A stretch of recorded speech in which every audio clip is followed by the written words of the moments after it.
Good morning students.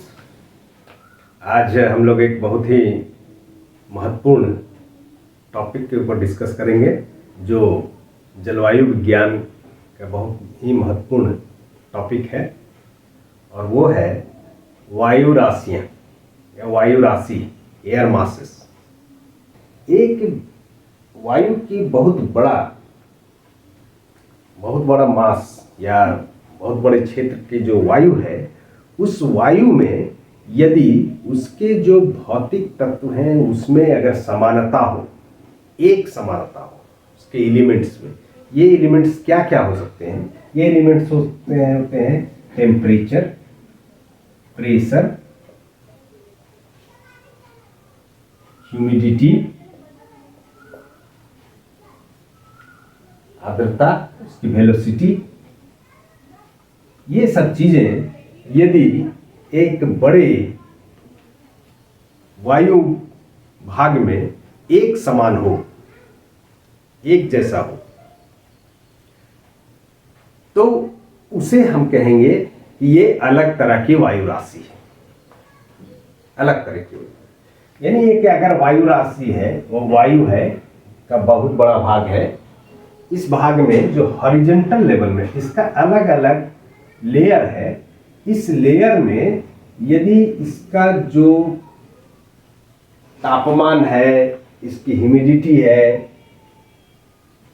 ये सब चीजें या प्रेशर है, ये सब एक सब, ये दूसरे वायु राशि से ये अलग है। इधर का टेम्परेचर मान कि 20 डिग्री मान लेते हैं, तो इधर का कुछ अलग होगा, इधर का 30 डिग्री होगा या 22 डिग्री होगा, जो भी होगा, तो ये अलग वायु राशि हो जाएगा। ये अलग होगा, इधर का अलग होगा, यानी कि उसका एक समस्त भाग, जैसे कि रीजन के क्षेत्र में हमने पढ़ा था कि रीजन में एक होमोजेनिटी होती है ना। एक क्षेत्र को हम जब डिफाइन करते हैं तो क्या करते हैं, उसके तत्व को उसमें समानता होनी चाहिए। ठीक उसी तरह से यहाँ भी ये समानता अगर है तो इसे हम एक अलग वायु राशि कहें। कम या ज्यादा है तो उसके आधार पर उसका हम नामकरण करते हैं।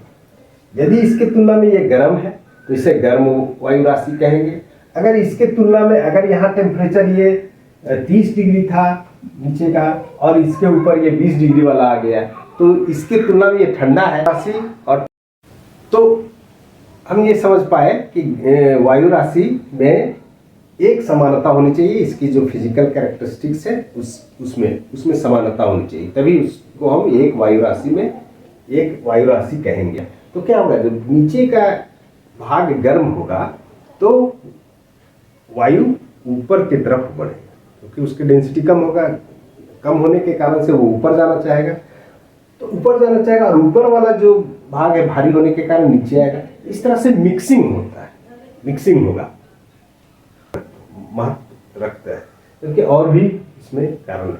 इसके कारण से उसका वेलोसिटी भी प्रभावित होगा, उसमें स्थिरता या अस्थिरता आएगी। तो ये चीजें थी कि वायु राशि के बृहद भाग, जिसमें उसके तापमान, उसके आर्द्रता, उसके वेलोसिटी, वेग, इसमें यदि समानता हो तो उस पूरे भाग को हम एक वायु राशि कहेंगे। अब ये तो जैसा कि बता रहे हैं कि ये जो वायु राशियां हैं, इनका विस्तार काफी बड़ा होता है, काफी बड़ा हो सकता है। लाखों वर्ग किलोमीटर में ये फैला हो सकता है। तो जब लाखों वर्ग किलोमीटर में फैला होगा तो इसमें जो आइडियल कंडीशन, जो सैद्धांतिक रूप से जो बात कर रहे थे कि वो उसमें समानता होनी चाहिए, वो व्यवहारिक रूप से ऐसा नहीं हो पाता है। लेकिन अगर ओवरऑल पूरे सबको मिलाकर अगर कहें कि एवरेज टेम्परेचर, ह्यूमिडिटी, प्रेशर ये एक जैसा है, तो उसको एक अलग वायु राशि में हम लोग रखेंगे। उस रीजन या उद्गम स्थल कह सकते हैं, वायु राशि का उद्गम कहाँ हो रहा है, कैसे हो रहा है। पृथ्वी के ऊपर जो स्थल भाग है या समुद्री भाग है, महासागर, ये महासागर है, इसमें यदि किसी क्षेत्र में जो वायु है वो लंबे समय तक रहता है, अगर वहाँ पर है, तो उस क्षेत्र का जो कैरेक्टरिस्टिक्स है उसको वो अपना लेता है। कैसे अपना लेता है कि कोई एक क्षेत्र है, इस क्षेत्र के ऊपर यहाँ पर एक ये वायु स्थिर है कुछ दिनों तक, कुछ सप्ताह तक या कुछ महीने तक ऐसा रह सकता है स्थिर। जब रहेगा तो क्या होगा कि नीचे का जो क्षेत्र है इससे जो टच कर रहा है ये अगर गर्म है तो इससे ये कंडक्शन के माध्यम से इसका तापमान इसमें फैलेगा, कंडक्शन होगा, स्थल भाग से जो टच कर रहा है वो इसका तापमान बढ़ेगा। अगर ठंडा है नीचे तो इसका तापमान इधर से इधर आएगा, अगर ये गर्म है तो इधर से इधर जा रहा है, और ये भाग अगर ठंडा है और ये गर्म है तो गर्म से ठंडा फ्लो करता है। हीट का जो फ्लो होता है वो हमेशा गर्म से ठंडा की तरफ होता है, ज्यादा से कम। तो जो ज्यादा होगा उधर से ठंडे वाले क्षेत्र में प्रवेश करेगा। कंडक्शन, कंडक्शन मतलब जब टच कर रहा है ना, टेम्परेचर ये एक्वायर कर लेता है। और अगर ये ठंडा है और ये गर्म है वायुमंडल, तो यहाँ से टेम्परेचर नीचे फ्लो करते रहेगा और तब तक करते रहेगा जब तक कि ये पूरा इसके टेम्परेचर दोनों का बराबर नहीं हो जाए, यानी कि ठंडा नहीं हो जाए, है ना। तो जब सकता है अपने अंदर तो वो आर्द्र होगा। अगर ठंडा होगा तो ज्यादा नहीं कर सकता तो वो दूसरे फॉर्म में वो जो ह्यूमिडिटी है या जो जलवाष्प है उसको परिवर्तित कर देगा।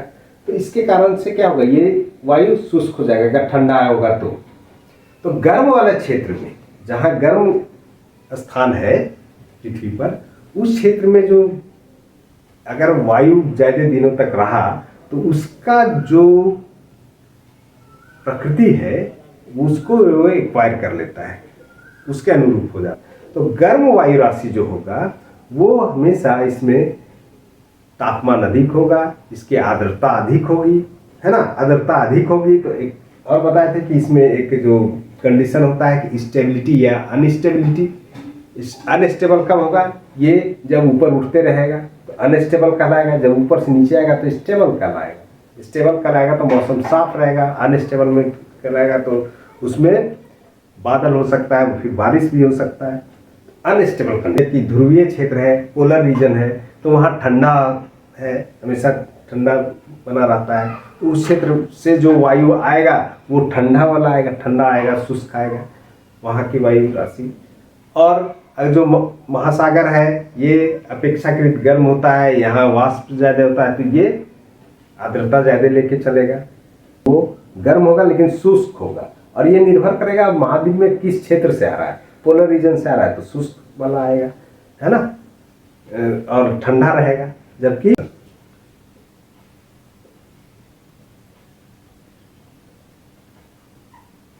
तो एक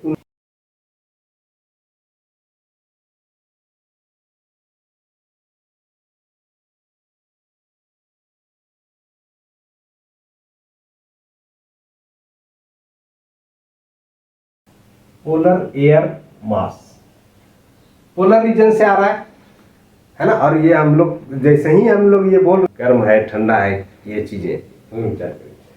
तीसरा उन्होंने कहा equatorial air mass. Air mass equator वाला जो विषुवत रेखीय क्षेत्र से है अगर है तो उसको इक्वेटोरियल एयर मास कर लिया। उसी तरह से आर्कटिक एयर मास,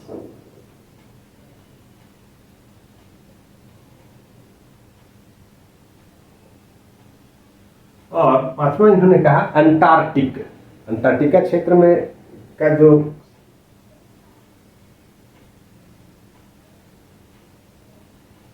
ये क्या बता रहा है, सोर्स रीजन के आधार पर इन्होंने बताया ट्रॉपिकल।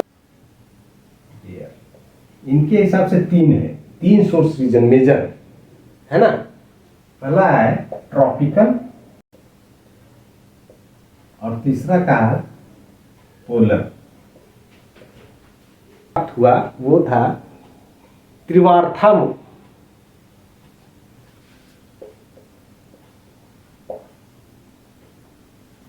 इनके अनुसार टेम्परेचर के आधार पर दो सोर्स रीजन मुख्य रूप से इन्होंने कहा कि एक पोलर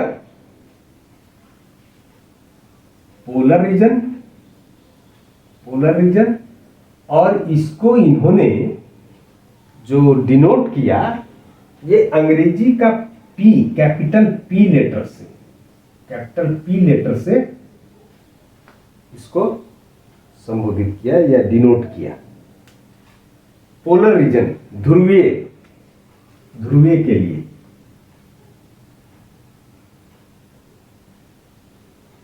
ध्रुवीय क्षेत्र के लिए इन्होंने कहा, और दूसरा जो कहा इन्होंने ये कहा है ट्रॉपिकल रीजन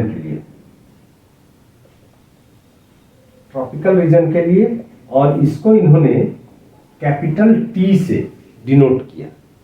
टी फॉर उष्णकटिबंधीय, है ना, उष्ण क्षेत्र, ट्रॉपिकल रीजन उष्णकटिबंधीय। ये इसके आधार उन्होंने कहा कि चूंकि तापमान पोलर रीजन में हमेशा ठंडा रहता है और ट्रॉपिकल रीजन में गर्म रहता है, तो इसको पी से डिनोट किया, इसको टी से किया। लेकिन इसके अलावा भी अब ऐसा भी हो सकता है कि जो हमारा पूरा पृथ्वी है ये महाद्वीप और महासागर में डिवाइड है, और कुछ क्षेत्र पोलर रीजन में महासागर भी हो सकता है या महाद्वीप हो सकता है। उसी तरह से ट्रॉपिकल रीजन में महाद्वीप भी हो सकता है, महासागर भी हो सकता है। के लिए जो उन्होंने सिंबल यूज किया वो किया कि महासागर के लिए, है ना, महासागर के लिए उन्होंने किया मेरी टाइप, और इसको इन्होंने स्मॉल m से डिनोट किया महासागर के लिए।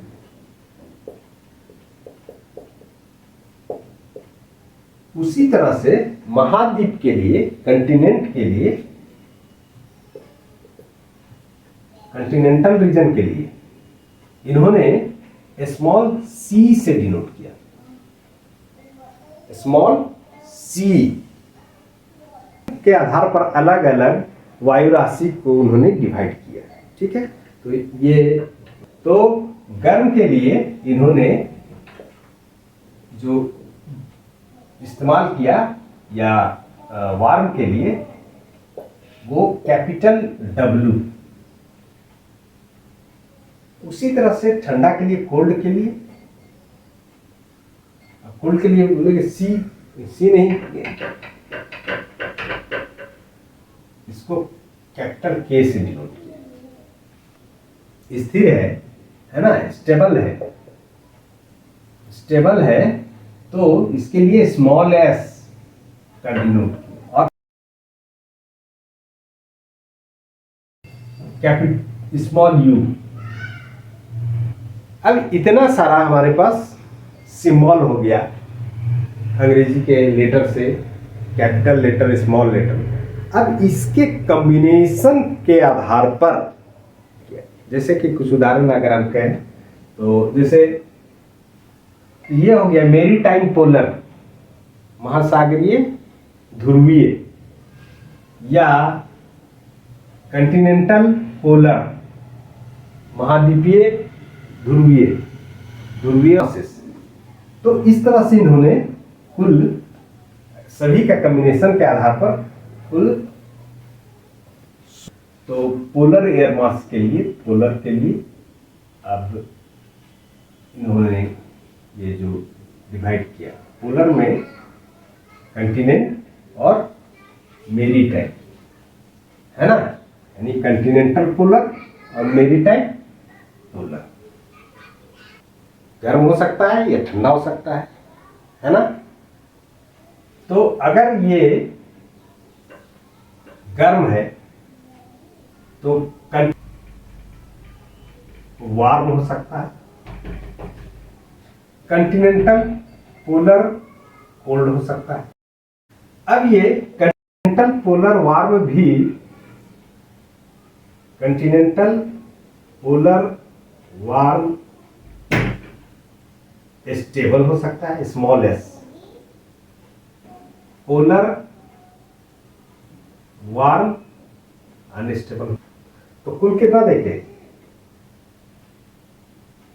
8 पोलर रीजन के लिए 8। W4 capital W warm,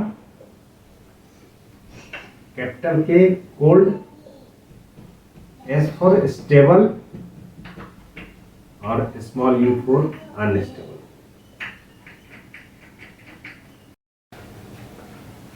P for polar, या हिंदी में इसको लिखेंगे तो ध्रुवीय, है ना। उसी तरह से ये Continental polar, Continental polar air mass हो गया, या इसको कहेंगे महाद्वीपीय ध्रुवीय।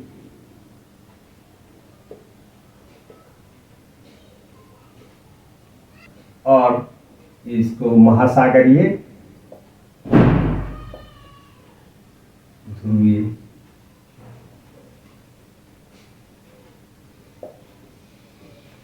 इस तरह से हम लोग इसको, अगर ट्रॉपिकल रीजन, अलग अलग क्षेत्रों का वायु राशि के बारे में चर्चा कर। हमारा मौसम या तो विंटर हो सकता है या समर हो सकता है ना। अब ये दोनों में जो वायु राशि है ये भी प्रभावित हो जाएगी, समर के समय अलग, विंटर के समय अलग, क्योंकि उसमें मौसम अलग अलग होता है। तो हम लोग जब अलग अलग क्षेत्रों के वायु राशि की चर्चा करेंगे तो उसमें समर और विंटर को भी ध्यान, वायु राशि समझा हुआ रहेगा, तो आपको वहाँ जो साइक्लोन है या वाताग्र है उसे समझने में कठिनाई नहीं होगी। तो आज के लिए इतना ही। Thank you.